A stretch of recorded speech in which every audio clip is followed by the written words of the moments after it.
और बस आज ये उनका मुश्किल वक्त है, तो मैं सबसे गुजारिश करूँगा कि आप उनको दुआ में याद रखें, अल्लाह ताला उनकी मुश्किलात को आसान फरमाए। सर हमेशा वो जिक्र करते थे कि ये सब मेरी माँ बाप की दुआ है, तो उसके हवाले से क्या कहेंगे? बड़ा ख्याल किया यासिर भाई ने अपनी वालदा का, और बस अल्लाह ताला इसका उनको अजर दें इंशाल्लाह। हम सबको भी की वालदा से मुलाकात। बस सच्ची बात है कि मैं कराची लाहौर होता था और माजे की तबीयत ज़रा, तो वो उस तरह अंदाज से मुलाकात नहीं हो सकी।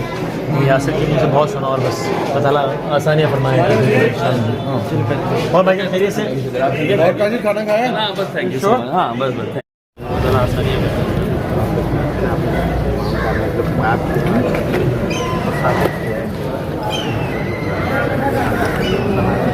दुकान तो पूरा नहीं हुआ, कुछ ना कुछ कमी डालने में आपको भी ला के रख दी कमल तो जो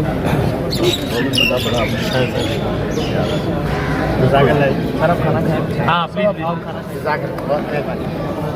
बस आज ये उनका मुश्किल वक्त है, तो मैं सबसे गुजारिश करूँगा कि आप उनको दुआ में याद रखें, अल्लाह ताला उनकी मुश्किलात को आसान फरमाए। सर हमेशा वो जिक्र करते थे कि ये सब मेरी माँ बाप की दुआ है, तो उसके हवाले से क्या कहेंगे? बड़ा ख्याल किया यासिर भाई ने अपनी वालदा का, और बस अल्लाह ताला इसका उनको अजर दें इंशाल्लाह।